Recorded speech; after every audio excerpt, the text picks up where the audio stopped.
చూస్తున్నాం 22A పైన మంత్రి కోమటిరెడ్డి వెంకటరెడ్డి సంచలన వ్యాఖ్యలు చేశారు. 22A జాబితా వెనుక కుట్ర ఉండొచ్చు అంటున్నారు కోమటిరెడ్డి వెంకటరెడ్డి. నిషేధిత జాబితాలో యాదగిరిగుట్టలో 42,000 ఎకరాలు ఉన్నాయి. 4 నెలల క్రితమే సీఎంకి కూడా చెప్పాను. 30% కమిషన్ వ్యవహారం కూడా బయటకు వస్తోంది. పొంగులేటిపై కోమటిరెడ్డి పరోక్షంగా కామెంట్స్ చేశారు. ఇది కాంగ్రెస్ నేతల వర్షన్. ఇక బాధ్యులైనటువంటి అధికారులపై కూడా చర్యలు తీసుకుంటామని కోమటిరెడ్డి వెంకటరెడ్డి అంటున్నారు. సో కోమటిరెడ్డి వెంకటరెడ్డి అంటున్న మాటలు ఇప్పుడు డైరెక్ట్గా పొంగులేటి శ్రీనివాసరెడ్డిని ఉద్దేశించి అన్నవేనా? 22A వెనుక కుట్ర ఉందా? ఏంటి 22A అంటే కనుక 22A అనేది రిజిస్ట్రేషన్ల చట్టం ప్రకారంగా ప్రభుత్వ అమ్మకాలని నిషేధించేటువంటి భూముల యొక్క జాబితా ఈ 22A అనేది. సో ప్రభుత్వం కానీ, వక్ఫ్ భూములు కానీ, దేవాదాయ భూములు కానీ, అసైన్డ్ భూములు కానీ, సీలింగ్ భూములు కానీ అక్రమంగా అమ్ముడు పోకుండా కాపాడేందుకే ఈ నిబంధనని తీసుకొచ్చారు. అయితే ఇటీవల కోర్టు ఆదేశాలతోని రెవెన్యూ అధికారులు నిషేధిత భూముల జాబితాను అప్డేట్ చేశారు. అయితే అధికారులు క్షేత్రస్థాయిలో పరిశీలించకుండా ఆఫీసుల్లో కూర్చొని పాత మూల సర్వే నెంబర్లు, మెయిన్ సర్వే నెంబర్స్ ఆధారంగా గంపగుత్తగా ఈ ఆస్తులని మొత్తం ఈ లిస్టులోకి చేర్చారనేటువంటి ఆరోపణలు కూడా ఉన్నాయి. ఇక ప్రైవేట్ ఆస్తుల బందీ, మూల సర్వే నెంబర్లో కొంత భాగం ప్రభుత్వ భూమి ఉన్నంత మాత్రాన అందులో ఉన్నటువంటి ప్రైవేట్ పట్టా భూములు, ప్లాట్లు, దశాబ్దాల నాటి ఇండ్లు, గ్రామ కంటాలని సైతం ఆటోమేటిక్గా నిషేధిత జాబితాలోకి తీసుకువెళ్లారు. అయితే ఈ రకంగానే 42,000 ఎకరాలు యాదాద్రి భువనగిరి సమీపంగా ఈ నిషేధిత జాబితాలో ఉన్నాయంట. ఒకసారి కోమటిరెడ్డి వెంకటరెడ్డి మాట్లాడిన మాటలు ఉన్నాయి. ఆయన ఏం మాట్లాడారో చూద్దాం. చాలా దురదృష్టకరమైన సంఘటన.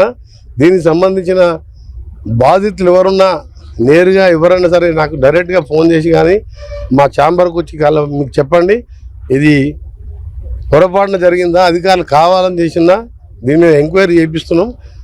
యాదగిరిగుట్టలో కూడా 42,000 ఎకరాలు ప్రొవిజన్లో పెట్టినట్టు నాకు ఐలయ్య గారు అక్కడ స్థానిక ఎమ్మెల్యే చెప్పి బాధపడ్డారు.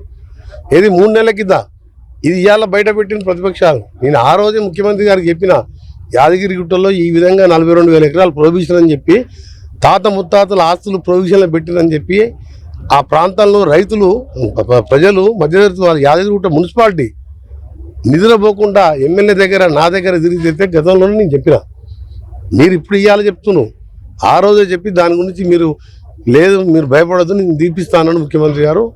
ఇది ఎవరో ఉద్దేశపూర్వకం చేసినట్టుగా అనిపిస్తుంది. కాబట్టి తప్పకుండా దీని బాధ్యులైన అధికారులపై చర్య తీసుకుంటాం. ముఖ్యమంత్రి గారు కూడా నిన్న చర్చించడం జరిగింది. ఈరోజు వాళ్ళ ఢిల్లీకి పోయి రేపు నైట్ లండన్ పోయి అక్కడి నుంచి అమెరికా పోయి మళ్ళీ 30th వస్తున్నాం.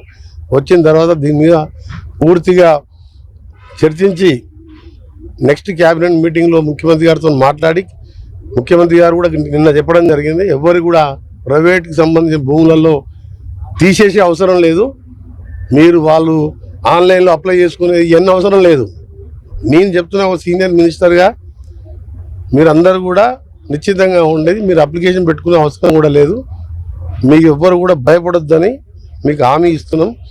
మా ప్రభుత్వం ఈరోజు ఎవరో కొందరు చేసిన దానికి మీరు ఎవరు కూడా మా ప్రభుత్వం మీద మీరు అపనమ్మకం పెట్టుకోకండి. బాధ్యులపై చర్య తీసుకుంటాం. మీరందరూ నిశ్చితంగా. నల్గొండ జిల్లాలో కూడా జరిగినాయి, చండూరు ఈ ఏరియాలో, మరిగూడెం ప్రాంతం, ఇవన్నీ కూడా బయటకు వస్తాయి. హరీష్ రావు చెప్తుండ్రు 30% కమిషన్ తీసుకుంటారు నిషేధిత జాబితాలో. అవన్నీ ఎంక్వైరీలో బయటపడుతుంది, ఎవరు తీసుకుంటున్నారు, ఏం తీసుకుంటున్నారు, ఆఫీసర్లా ఎవరు ఏందని బయటపడుతుంది. కాబట్టి ముఖ్యమంత్రి గారు కూడా సీరియస్గా ఉన్నారు. ముఖ్యమంత్రి ఇల్లు వచ్చిందని చెప్పి చెప్తుంది కదా, అంటే దీని మీద ఎందుకు వదిలిపెడతాం మేము? మా ప్రభుత్వం ఇల్లు వచ్చింది కాబట్టి ఇప్పుడు బయటకు వచ్చింది. సీఎం ఇల్లు వచ్చిందని కాదు, యాదగిరిగుట్టల 43 ఎకరాలు పోతే అక్కడ ఎమ్మెల్యే గారు ప్రజలందరూ ధర్నాలు చేస్తుంటే ఎమ్మెల్యే గారు అధికార పక్షమైన కూడా నాకు చెప్తే నేను ముఖ్యమంత్రి గారు చర్చించినది. ఇప్పుడు ముఖ్యమంత్రి గారు అప్పటికి ప్రొవిజన్లో ముఖ్యమంత్రి గారు ఇల్లు ఉన్నట్టు రాలే. నేను ఊరుకున్న అధికార పార్టీ అయితేంది, ప్రజల పక్షాన ఉంటాం మేము. ఎవరు బాధితులు ఎవరు బయటికి రాలే, ఇప్పుడు బయటకు వచ్చింది కాబట్టి నేను 4 నెలల కిందనే యాదగిరిగుట్ట బయట పెట్టిన. ఈ అవినీతి అక్రమాలపై వైట్ పేపర్ రిలీజ్ చేయాలని చెప్పి బీఆర్ఎస్ డిమాండ్ చేస్తారు. తప్పకుండా నేనే చెప్తున్నా కదా, దీని మీద రేపు సీఎం గారు అమెరికాకి వెళ్ళి వచ్చిన తర్వాత వైట్ పేపర్ కాదు, టోటల్గా ఎంక్వైరీ ఇస్తాం. అసెంబ్లీలో ప్రతి విషయంలో మేము వైట్ పేపర్ పెట్టాం. అది థర్మల్ ప్లాంట్ కానీ, వైటీపీఎస్ కానీ, ల్యాండ్ కేసులు కానీ, అది కార్ రేసింగ్ కానీ, అన్నిటి మీద పారదర్శకంగా ఉన్నాం. ఎవరిని కావాలని ఇప్పటివరకు ఎవరిని అరెస్ట్ చేయలేదు. పక్క రాష్ట్రంలో చూడండి ఎంతమందిని అధికార పార్టీ వాళ్ళు ప్రతిపక్షాన్ని అరెస్ట్ చేస్తున్నాం, మీరు చూస్తున్నారు కదా. మేము ఇందులో మాత్రం వదిలిపెట్టే ముచ్చలేదు. ఇవాళ మధ్యతరగతి వాళ్ళ అపార్ట్మెంట్లో ఉన్న వాళ్ళు కూడా నాకు ఎంతోమంది ఫోన్ చేస్తున్నారు. అదే చేసి ఉంటారని చెప్పి అనుకుంటున్నాం. అప్పుడు గవర్నమెంట్లో అధికారులు 10 ఏళ్ళు వాళ్ళెమ్మడి ఉండి ఇవాళ మా గవర్నమెంట్లో మేము ఎవరి మీద కక్ష సాధింపు జరగబోతున్నాం. ఇప్పుడే చెప్పిన ఎవరిని అరెస్ట్ చేయలే, ఎవరి మీద కక్ష సాధింపు. అప్పుడు అధికారంలో 10 ఏళ్ళు అన్న అధికారులను కూడా మంచి పోస్టింగ్లు ఇచ్చినాం. మా మంచితనం ఇవాళ దాన్ని అడ్డం తీసుకొని ఎవరైనా చేసి ఉండొచ్చు, తప్పకుండా బయటకు వస్తుంది. అంటే కొంతమంది మామూలుగా చెప్తున్నారు ఇంకా దీని మీద మీరు అంటే ప్రభుత్వం సారీ చెప్పినప్పుడు కూడా పొంగులేటి రిజైన్ చేయాలని చెప్పి చెప్తున్నట్టు. అరే దీంట్లో తప్పవరదో తెలిసిన తర్వాత ఎవరు రిజైన్ చేయాలి, ఏ అధికారి మీద చర్య తీసుకోవాలో బయటపడుతుంది. దీని మీద ఎటువంటి చర్య మేము వెనకాడుకు ముగియలేదు. మేము ఒకటే చెప్తున్నాం కదా, ఇవాళ పేదల కోసం పనిచేసే ప్రభుత్వం. ఇవాళ పేదలకు 10 ఏళ్ళు రేషన్ కార్డు ఇల్లు అనేది మర్చిపోతే 5 లక్షల ఇల్లు కట్టించి తెల్ల రేషన్ కార్డు ఇచ్చి సన్న బియ్యం ఇచ్చేది. పేద ప్రజలకు కూడా ఈ విధంగా చేస్తున్నప్పుడు ఇవాళ మేము పేదోళ్ళకు అన్యాయం, మధ్యతరగతి వాళ్ళకు 22 ఏళ్ళు అన్యాయం జరిగితే ఊకుంటాం మేము. ఇది పరిపాలన పరమైనటువంటి వైఫల్యంగా బీఆర్ఎస్ చెప్తోంది. అరే వాళ్ళ వైఫల్యం ఉన్నప్పుడు కాళేశ్వరం కూలిపోయింది, మేడిగడ్డ కుంగింది, మీరు బాంబులు పెట్టి కూలగొట్టినని చెప్పి కేటీఆర్ అన్నాడు. బాంబులు పెడితే పైకి లేస్తుందా కింది గుంజుకుందా? ఏదో కావాలని అంటారు వాళ్ళు, అందుకే తప్ప మేము కాళేశ్వరం మేము కూలగొట్టినామా? ఇంకొక వేగంగా మాట్లాడండు. వాళ్ళే చెప్పిండ్రు, ఎన్డీఏసీ చెప్పింది. ఇక్కడ అనవసరంగా మీరు అప్పుడే రిపోర్ట్ ఇచ్చినాం. చాలా మంది ఇంజనీర్లు చెప్పిండ్రు ఇక్కడ బ్యారేజీలు కట్టకూడదని. ఉన్న వాళ్ళు మీరు లేదనుకోండి, ఎవ్వరు కూడా అప్లై చేసుకునే అవసరం లేదు. తప్పకుండా నేను వాళ్ళకి అండగా ఉంటా అని చెప్తున్నా. 22A వెనుక అధికారుల తప్పిదాలు ఉన్నాయి. ఇది ఒక సీనియర్ మంత్రిగా నేను చెప్తూ ఉన్నా. 42,000 ఎకరాలు యాదగిరిగుట్ట దగ్గర ఈ 22A కింద పోయినాయి. 22A అనేది నిషేధిత జాబితా, లేదంటే ప్రొబిషన్, ఇంకొక రిజిస్ట్రేషన్ కాకుండా అమ్మడానికి వీలు లేకుండా, కొనడానికి వీలు లేకుండా చేసిన నియంత్రించేటువంటి ఒక యాక్ట్ ఇది. మరి ఏ భూములు దీనిలోకి వచ్చాయంటే అసైన్ ల్యాండ్స్ ఉన్నాయి, ప్రభుత్వ భూములు ఉన్నాయి, వక్ఫ్ భూములు ఉన్నాయి, కొన్ని ప్రైవేటు భూములు కూడా దాంట్లోకి వచ్చాయి. ఇప్పుడు ప్రైవేటు భూముల దగ్గర దాంట్లోకి వెళ్ళడం, కొనడానికి అమ్మడానికి వీలు లేకుండా చేయడంతో ప్రైవేట్ భూములు అన్ని రకాల ప్రూఫ్స్ ఉన్నా కూడా ఏం చేయలేక లబోదిమం అంటూ తళ్ళు పట్టుకుంటున్నారు సామాన్య జనం. కొంతమంది రిచ్ బిజినెస్ మ్యాన్లు కావచ్చు, రియల్ ఎస్టేట్ వ్యాపారులు కావచ్చు. సో వాళ్ళంతా లబోదిమం అని కొట్టుకున్న సమయంలో మంత్రుల మధ్య కూడా ఒక రకమైన డిస్కషన్ జరుగుతోంది.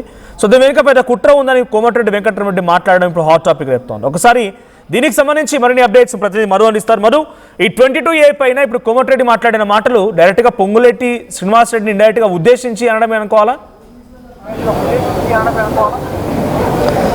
అంటే పెద్ద వివాదం అవుతుంది రాష్ట్రంలో. ప్రస్తుతం బీఆర్ఎస్ దీన్ని కోట్ చేస్తూ ఉంది ఏంటంటే mother of all the scams అంటూ వాళ్ళు చెప్తా ఉన్నారు. రూపాయి పెట్టుబడి లేకుండా అసలు ప్రభుత్వం భూములే కాకుండా ప్రైవేట్ భూముల్ని, వెంచర్స్ని గతంలో ఆల్రెడీ హెచ్ఎండిఏ కానీ తర్వాత జిహెచ్ఎంసీ అనుమతించినటువంటి అన్ని వెంచర్లని వాళ్ళే ఇప్పుడు 22A కింద బ్లాక్ లిస్ట్లో, నిషేధిత భూముల లిస్ట్లో పెట్టి ప్రొహిబిటెడ్ ఏరియా అంటూ చూపిస్తూ, సో దాంట్లో డబ్బులు దండుకునే కార్యక్రమం జరుగుతూ ఉంది. Mother of all the scams ప్రస్తుతం దానికి తెరలేపారు అనేటువంటిది. కాకపోతే దీంట్లో తప్పిదం ఎవరిది, నిర్ణయం ఎవరిది అనేటువంటిది, మౌఖిక ఆదేశాలు ఉన్నాయా, ఎవరికి చెప్పారు? ఏదో ఒక వెంచరో, ఒక సర్వే నెంబరో, కొంత సర్వే నెంబర్లో ప్రభుత్వ భూమిని ఆనుకొని ఉన్న సర్వే నెంబర్లో ఏదైనా చిన్న తేడా వస్తే దాన్ని 22A కింద బ్లాక్ లిస్ట్లో పెట్టి ప్రభుత్వం తర్వాత నెమ్మదిగా చర్యలు తీసుకునే అవకాశం ఉంది. అవన్నీ కాకుండా తెలంగాణ రాష్ట్ర వ్యాప్తంగా ప్రస్తుతం 8 లక్షల ఎకరాలను నిషేధిత జాబితాలో పెట్టారు. అంటే దీని వెనకాల పెద్ద కుట్ర ఉంది అనేటువంటిది ప్రస్తుతం ఆరోపణ చేస్తూ ఉన్నారు. దీంట్లో ముఖ్యమంత్రి నివాసమే బ్లాక్ లిస్ట్లో ఉండడం అనేటువంటిది వివాదాలకు తావురేపుతా ఉంది. దీంట్లో ఒక యాదగిరి గుట్టలోనే 42,000 ఎకరాలు ప్రొహిబిటెడ్ లిస్టులోకి వెళ్ళిపోయాయి అంటే ఏం జరుగుతుంది రాష్ట్రంలో అనేటువంటిది రెవెన్యూ శాఖ మంత్రి పొంగులేటి శ్రీనివాసరెడ్డి అనుమతి, ఆదేశాలు లేకుండా అసలు వీటిని బ్లాక్ లిస్ట్లో పెట్టేటువంటి అవకాశమే లేదు. చాలా పెద్ద కుట్ర, mother of all the scams, అన్ని స్కామ్లోకి ఇదే తల్లి లాంటిది. అంత పెద్ద స్కామ్కి తెరలేపారు. బ్యాక్ ఎండ్లో 30% కమిషన్ ఇస్తేనే బ్లాక్ లిస్ట్లో నుంచి మీ నిషేధిత సంబంధించినటువంటి భూములు కానీ, ప్లాట్ కానీ, ల్యాండ్ కానీ వాటిని రిలీజ్ చేసేటువంటి సిచ్యువేషన్ ఉంది అనేటువంటిది ప్రతిపక్షాలు ఆరోపిస్తూ ఉన్నాయి. పెద్ద ఎత్తున ఆందోళన చేస్తూ ఉన్నారు. బాధితులు క్యూ కడతా ఉన్నారు. ఎవరైతే ఆస్తులు అమ్ముకోవడానికో, లోన్ కోసమో, ఎడ్యుకేషన్ లోన్ కోసమో, ఇట్లా వివిధ ఇతరత్రాకు సంబంధించినటువంటి రీజన్స్తో వాళ్ళు అప్రోచ్ అవుతూ ఉన్నారో అక్కడ వాళ్ళకు తెలుస్తూ ఉంది వాళ్ళ భూములన్నీ నిషేధిత జాబితాలో ఉన్నాయని. రీసెంట్గా కొద్దిసేపటి క్రితం ఆర్టీవీ మాట్లాడింది 22A బాధితులతోటి. 1964 1964లో నిర్మితమైనటువంటి కాలనీ, అది హెచ్ఎండిఏ సంబంధించినటువంటి భూమి, తర్వాత జిహెచ్ఎంసీ అనే అనుమతులు ఉన్నాయి. కొంతమంది అక్కడే పుట్టారు, అక్కడే చనిపోయారు, అక్కడే పెళ్ళిళ్ళు అయిపోయి అక్కడే నివాసం ఉంటున్నారు. అంత పాత ఇళ్ళు ఉన్నాయి, అంత పురాతనమైన 1964 ఉన్నటువంటి భూములను కూడా కాలనీ మొత్తం దాదాపు 10,000 మంది నివసిస్తున్నటువంటి కాలనీని బ్లాక్ లిస్ట్లో పెట్టినటువంటి పరిస్థితి ఉంది అమీన్పూర్ పటాన్ చెరువుకి సంబంధించినటువంటి ప్రాంతంలో. అట్లా మొత్తం రాష్ట్ర వ్యాప్తంగా 8 లక్షల ఎకరాలకు సంబంధించినటువంటి భూములు, వివిధ సర్వే నెంబర్లు, అపార్ట్మెంటు, తర్వాత వ్యవసాయ భూములు, కమర్షియల్కి సంబంధించి ఆల్రెడీ కాలనీలు, అపార్ట్మెంట్లో ఉన్నటువంటి వాళ్ళు, ప్లాట్స్ అందరూ నివసిస్తున్నవారు. ప్రస్తుతం వారి ఏరియాలో వారు ఉంటున్నటువంటి వాళ్ళు అకస్మాత్తుగా వారికి 22Aలోకి వెళ్ళిపోవడంతో ఆందోళనకు గురవుతున్నటువంటి సిచ్యువేషన్ ఉంది. వాళ్ళు అప్రోచ్ అవుతున్నారు. ముఖ్యమంత్రి రేవంత్ రెడ్డి కూడా విదేశీ పర్యటనకు వెళ్లే ముందు, అంటే ఈరోజు ఢిల్లీలో ఉన్నారు, ఈరోజు నైటు విదేశీ పర్యటనకు ఉన్నారు. ఆయన తిరిగి వచ్చిన తర్వాత చర్యలు ఉంటాయి, దీని మీద పూర్తి స్థాయిలో రివ్యూ ఉంటుందంటున్నారు.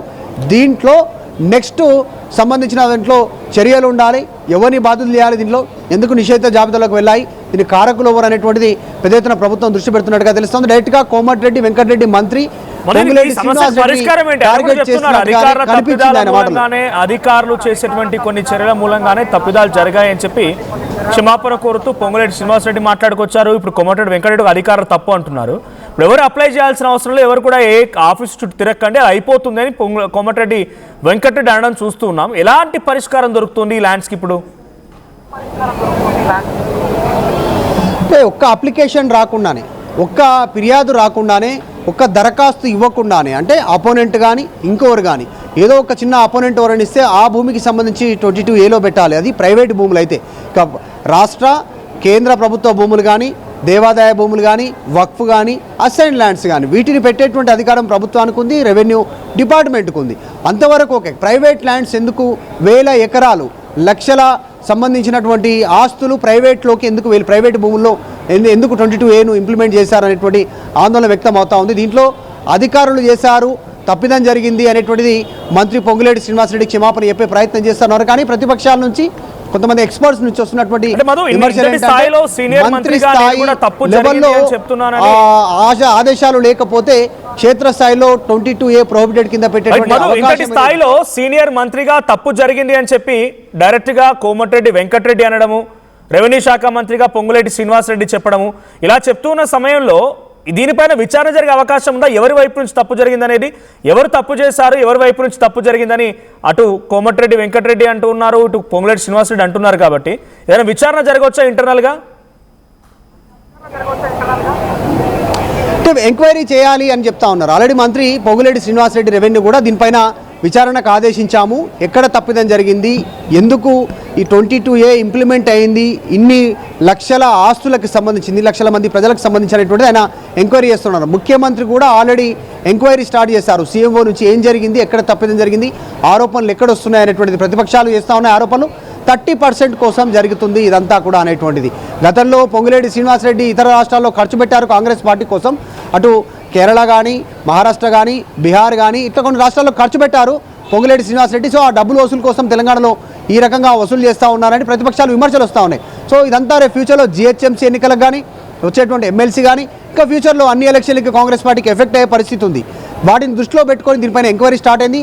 మంత్రి కోమటిరెడ్డి వెంకటరెడ్డి కూడా విచారణ చేయాలనేటువంటి డిమాండ్ చేస్తున్నారు. ఎవరు తప్పిదం ఉందో బయట పడ్డ తర్వాత చర్యలు ఉంటాయంటున్నారు. ప్రతిపక్షాలు మాత్రం పొంగులేటి శ్రీనివాసరెడ్డి రిజైన్ చేయాలంటున్నారు. బీజేపీ నేత ఏలేటి మహేశ్వర్ రెడ్డి తన దగ్గర పూర్తి ఆధారాలు ఉన్నాయి. పొంగులేటి శ్రీనివాసరెడ్డి చేసినటువంటి ఈ అక్రమాలకు సంబంధించి రాహుల్ గాంధీకి, తర్వాత సెంట్రల్కి ఫిర్యాదు చేస్తాననేటువంటి స్టేట్మెంట్ చేస్తా ఉన్నారు. సో వివాదం పెద్దదవుతుంది, బాధితులంతా రోడ్డుపైకి వస్తున్నారు.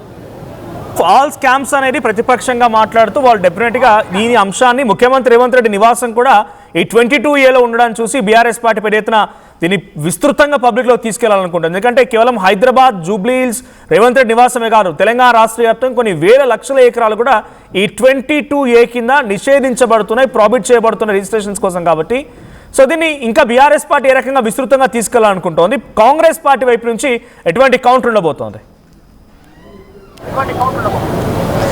అంటే ముఖ్యమంత్రి విదేశీ పర్యటన ముగించుకొని వచ్చిన తర్వాత ఆల్రెడీ ఆయన లండన్ వెళ్తా ఉన్నారు. లండన్ నుంచి యూఎస్ వెళ్తారు. పెట్టుబడులకు సంబంధించినటువంటి కొన్ని కంపెనీలతో ఆయన సమావేశం అవుతారు. యూఎస్లో కుటుంబంతో సహా వెళ్ళారు. తిరిగి వచ్చిన తర్వాత ఈ మంత్ ఎండింగ్లో రిటర్న్ వస్తున్నారు. వచ్చిన తర్వాత దీనిపైన పూర్తి స్థాయి దర్యాప్తు నివేదిక తెప్పించుకున్న తర్వాత ఎక్కడ జరిగింది, దీన్ని ఎట్లా తీసేయాలని ప్రస్తుతానికి టోల్ ఫ్రీ నెంబర్ ఇచ్చారు. ఆ టోల్ ఫ్రీ నెంబర్తో పెద్దగా ఒరిగేది ఏమి ఉండకపోవచ్చు. మళ్ళీ తిరగడం కావచ్చు, ఇబ్బందులు పడడం కానటువంటి సిచ్యువేషన్ ఫేస్ చేస్తారు సొంతంగా ఆస్తులు ఉన్నటువంటి వాళ్ళు. అంతా కూడా ఒకటే చెప్తున్నారు, మేము అప్లికేషన్ పెట్టక ముందుకే మా 22A పెట్టారు కాబట్టి ఎలాంటి మా అనుమతి లేకుండా తీసుకున్నారు. ఇప్పుడు ప్రభుత్వం గతంలో ఎట్లా ఉందో అట్లా చేయాలి, దానికోసం మళ్ళీ ఏదో కార్యాచరణ కోసం మేము అప్లై చేసుకోవడమో మళ్ళీ పోయి గవర్నమెంట్ని అప్రోచ్ చేయడమో ఇట్లాంటిది వద్దు అనేటువంటి డిమాండ్ చేస్తూ ఉన్నారు. ఎందుకంటే స్వయంగా ముఖ్యమంత్రి రేవంత్ రెడ్డి నివాసమే 22A కింద ప్రొహిబిటెడ్ ఏరియా లిస్టులో, బ్లాక్ లిస్టులో నిషేధిత జాబితాలోకి వెళ్ళింది కాబట్టి వివాదం అవుతూ ఉంది. ఇది ఇక్కడి వరకే కాకుండా AICC వరకు తగిలింది. బాధితులంతా గ్రౌండ్లోకి వస్తున్నారు. ఇక బీఆర్ఎస్ దీనిపైన పెద్ద ఎత్తున కార్యాచరణ తీసుకోబోతా ఉంది. ఫ్యూచర్లో GHMC ఎలక్షన్స్ రానున్నాయి. ఆల్రెడీ 1,00,000 బెడ్రూమ్లు హైదరాబాద్లో నిర్మిస్తామనేటువంటిది గ్రౌండ్లో ఎన్నికలకు ప్రిపేర్ అవుతోంది అధికార కాంగ్రెస్ పార్టీ. ఆ నేపథ్యంలో ఈ ప్రొహిబిటెడ్ 22A కాంగ్రెస్కు పెద్ద ఎత్తున దెబ్బ తగిలే అవకాశం ఉంది. దీన్నే రాజకీయ పొలిటికల్ ఒక వెపన్గా బీఆర్ఎస్ వాడుకునేటువంటి ప్రయత్నం చేసేలా ఉంది. సో గ్రౌండ్లోకి వెళ్ళే కార్యాచరణ చేస్తుంది. ఆల్రెడీ 22A బాధితులతో హరీష్ రావు కొద్దిసేపటి క్రితం భేటీ అయ్యారు, వారందరితో మాట్లాడుతూ ఉన్నారు. ప్రస్తుతం కూడా హరీష్ రావు వాళ్ళతోనే భేటీ నిర్వహిస్తూ ఉన్నారు. సో దీన్ని గ్రౌండ్లోకి తీసుకెళ్ళాలి, బాధితులంతా కూడా ప్రచారం చేయండి, సోషల్ మీడియాలో మీరంతా పెద్ద ఎత్తున పోస్టులు చేయాలి. బీఆర్ఎస్తో పాటు బాధితులు కూడా సోషల్ మీడియాలో మీరు పోస్టులు చేయండి అనేటువంటిది బీఆర్ఎస్ వారికి పిలుపునిస్తూ ఉంది. హరీష్ రావు కొద్దిసేపటి క్రితం మాట్లాడారు. సో దీన్ని సార్ట్అవుట్ చేసే దిశగా ప్రభుత్వం అడుగులేస్తుంది, కానీ ఏం జరుగుతుందో చూడాలి. Thank you. సో మొత్తంగా 22A ఇది పెద్ద సమస్యగా మారింది. మదర్ ఆఫ్ ఆల్ స్కామ్స్ అని బీఆర్ఎస్ పార్టీ అభివర్ణిస్తూ కాంగ్రెస్ పార్టీని ఎక్కుపెట్టే ప్రయత్నం చేస్తాం. నిజానికి జరిగింది ఏంటి ఇక్కడ? సో 22A కింద భూభారతి అనే పోర్టల్ని వీళ్ళు గతంలో ఉన్నటువంటి ధరణిని భూభారతిగా మార్చిన తర్వాత కొన్ని నిషేధిత జాబితాలో రిజిస్ట్రేషన్స్ కాకుండా భూములన్నీ కూడా ఎవరో చేజిక్కించుకోకుండా కాపాడుకునే ప్రయత్నం 22Aని అమలు చేయాలనుకున్నారు. ఇక్కడ జరిగిన బిగ్గెస్ట్ సిచ్యువేషన్ ఏంటంటే, ఒక ఎగ్జాంపుల్ చెప్తాం మీకు వినండి. ఒక survey number, example taking a survey number of 1, number 1 survey నెంబర్లో 100 ఎకరాల భూమి ఉందనుకుందాం. దీంట్లో ఒక 10 ఎకరాల భూమిని ల్యాండ్ అక్వైజేషన్ కింద గవర్నమెంట్ తీసుకుంది. సో దీంట్లో రికార్డ్స్లో పొరపాటు వల్ల ఎంటైర్ 100 ఎకర్స్ మొత్తం కూడా ఇప్పుడు అక్వైజేషన్లకు అయినట్టుగా నెంబర్ 1 సర్వే నెంబర్ మొత్తం కూడా అక్వైజేషన్ అని చెప్పుకుంటే కుదరదు కదా. సో ఇక్కడ జరుగుతుంది అదే 22A 22B లేకపోతే 1A 1B 1 ఇలాంటి సర్వే నెంబర్స్ కూడా ఉంటూ ఉంటాయి. సో సర్వే నెంబర్ 1 మొత్తం కూడా ల్యాండ్ అక్వైజేషన్ జరిగినట్టు కాదు, కేవలం 1A 10 ఎకర్స్ మాత్రం అక్వైజేషన్ జరిగినట్టు. కానీ ఇక్కడ ఏం జరుగుతోంది, సబ్ క్లాజులు కూడా అక్వైజేషన్లో ఉన్నట్టుగా అవి కూడా ప్రాబిటెడ్ లిస్ట్లో పడిపోయాయి. ఇక 22A ఎందుకు కాంట్రవర్షియల్ అవుతుందనంటే, తెలంగాణలో అంశం మీద పొలిటికల్ కాంట్రవర్సీ కూడా స్టార్ట్ అయింది. ఏంటిది? ప్రైవేట్ ప్రాపర్టీస్, ఎంటైర్ కాలనీస్ లేదా లార్జ్ సర్వే నెంబర్స్ని ప్రోబిటెడ్ కేటగిరీలో చేర్చడం వల్ల జెన్యూన్ ప్రాపర్టీ ఓనర్స్ కూడా ట్రాన్సాక్షన్ చేయలేక ఇబ్బంది పడిపోతున్నారు. సో ఇటీవల రాజకీయ చర్చలో బీఆర్ఎస్ పార్టీ ఎంటైర్ కాలనీస్ మరియు లార్జ్ నెంబర్ ఆఫ్ ప్రాపర్టీస్ మొత్తం కూడా 22A లిస్టులోకి వెళ్ళడం పైన ప్రభుత్వాన్ని విమర్శిస్తూ ఉన్నారు. So 22A versus assign land రెండు ఒకటేనా? మరి ఈ 22A అండ్ అసైన్ ల్యాండ్స్ రెండు ఒకటేనా అంటే రెండు కాదు. ఒక సింపుల్ ఎగ్జాంపుల్, రమేష్ అనేటువంటి ఒక వ్యక్తి దగ్గర 2 ఎకరాల భూమి ఉంది. రెవెన్యూ రికార్డ్స్లో అది ప్రైవేట్ పట్టా ల్యాండ్గా ఉన్నది. అతను సురేష్కి అమ్మాలనుకుంటున్నాడు. ఆ సిచ్యువేషన్లో ఇది 22A లిస్ట్లో కనుక లేకపోతే అది ప్రొసీడ్ అవ్వచ్చు, రిజిస్ట్రేషన్ అయిపోతుంది. కానీ 22A లిస్ట్లో కనుక ఇక్కడ ఉంటే రిజిస్ట్రేషన్ తిరిగివేయబడుతుంది. అదే ఒకవేళ కనుక ల్యాండ్ అసైన్డ్ అయి ఉంటే కనుక transfer itself prohibit under assign law. Assign land కనుక అయి ఉంటే అసైన్ ల్యాండ్ ప్రకారంగానే దాన్ని ప్రొబిట్ చేస్తారు. 22A రిజిస్ట్రేషన్ కూడా ఇది రిలవెంట్ కావచ్చు. ఇక ప్రైవేట్ ల్యాండ్ అయి ఉంటే కనుక 22A వల్ల ఎంట్రీ వస్తే ఇది ఆ గ్రీవెన్స్ దాని 22A జాబితా నుంచి తొలగించిన తర్వాతే రిజిస్ట్రేషన్ చేయడానికి అవకాశం ఉంటుంది. ఇప్పుడు ఇది పెద్ద సమస్యగా ఉన్నది. సో 22 అనేది ఈ సమస్యని ఎలా కాంగ్రెస్ పార్టీ ప్రభుత్వం పరిష్కార మార్గం చూపుతుందో చూడాలి. ఒకసారి దీనికి సంబంధించి రెవెన్యూ శాఖ మంత్రి పొంగులేటి శ్రీనివాసరెడ్డి కూడా మాట్లాడుకొచ్చారు. ఇది అధికారుల తప్పిదం అంటున్నారు ఆయన ఏం మాట్లాడారో చూద్దాం. 18005 టోల్ ఫ్రీ నెంబర్ అండి. 18005994788. మళ్ళీ రిపీట్ చేస్తున్నాను, 18005994788. ఇది టోల్ ఫ్రీ నెంబరు. ఎవరైతే న్యాయబద్ధంగా వారి కష్టార్జితంతో సంపాదించుకున్న ఆస్తులు ఉన్నాయో, నేను కూడా చూశాను, కొంతమంది మీడియా మిత్రులు చెప్పి రాసిన దాన్ని చూశాను. ఒక చిరు ఉద్యోగి 100 గజాలు 110 గజాలు దాని రిజిస్ట్రేషన్ కి నేను ఏదో ట్రాన్సాక్షన్ కోసం అమ్ముకోవటానికి పోతే నా ప్రాపర్టీ నిషేధిత జాబితాలో ఉందని. పాపం తను అనే దాంట్లో న్యాయం ఉంది. ఎందుకంటే తను 6 కాలం కష్టపడి సంపాదించుకున్న ఆ ప్రాపర్టీలో తను పూర్తి సర్వాక్కులో ఉన్నా అనుకున్న టైంలో ప్రభుత్వం దాని నిషేధిత జాబితాలో ఉన్నదన్నప్పుడు డెఫినెట్ గా తను ప్యానిక్ పోయే దాంట్లో అర్థం ఉంది. అటువంటి పరిస్థితి భవిష్యత్తులో ఉండొద్దని ఎవ్రీ వీక్ ఈ ఉన్నతాధికారుల కమిటీ సమీక్షిస్తుంటది. టోల్ ఫ్రీ నెంబర్లో కంప్లైంట్ స్వీకరిస్తుంటాం. రిటర్న్ పూర్వకంగా మీరిచ్చే కంప్లైంట్లు సేకరిస్తుంటాం. 18005 టోల్ ఫ్రీ నెంబర్ అండి. 18005994788. మళ్ళీ రిపీట్ చేస్తున్నాను, 18005994788. ఇది టోల్ ఫ్రీ నెంబరు. ఎవరైతే న్యాయబద్ధంగా వారి కష్టార్జితంతో సంపాదించుకున్న ఆస్తులున్నాయో, నేను కూడా చూశాను, కొంతమంది మీడియా మిత్రులు చెప్పి రాసిన దాన్ని చూశాను. ఒక చిరు ఉద్యోగి 100 గజాలు 110 గజాలు దాని రిజిస్ట్రేషన్ కి నేను ఏదో ట్రాన్సాక్షన్ కోసం అమ్ముకోవటానికి పోతే నా ప్రాపర్టీ నిషేధిత జాబితాలో ఉందని. పాపం తను అనే దాంట్లో న్యాయం ఉంది. ఎందుకంటే తను 6 కాలం కష్టపడి సంపాదించుకున్న ఆ ప్రాపర్టీలో తను పూర్తి సర్వాక్కులో ఉన్నా అనుకున్న టైంలో ప్రభుత్వం దాని నిషేధిత జాబితాలో ఉన్నదన్నప్పుడు డెఫినెట్ గా తను ప్యానిక్ పోయే దాంట్లో అర్థం ఉంది. అటువంటి పరిస్థితి భవిష్యత్తులో ఉండొద్దని ఎవ్రీ వీక్ ఈ ఉన్నతాధికారుల కమిటీ సమీక్షిస్తుంటది. టోల్ ఫ్రీ నెంబర్లో కంప్లైంట్ స్వీకరిస్తుంటాం. రిటర్న్ పూర్వకంగా మీరిచ్చే కంప్లైంట్లు సేకరిస్తుంటాం. 18005 టోల్ ఫ్రీ నెంబర్ అండి. 18005994788. మళ్ళీ రిపీట్ చేస్తున్నాను, 18005994788. ఇది టోల్ ఫ్రీ నెంబరు. ఎవరైతే న్యాయబద్ధంగా వారి కష్టార్జితంతో సంపాదించుకున్న ఆస్తులున్నాయో, నేను కూడా చూశాను, కొంతమంది మీడియా మిత్రులు చెప్పి రాసిన దాన్ని చూశాను.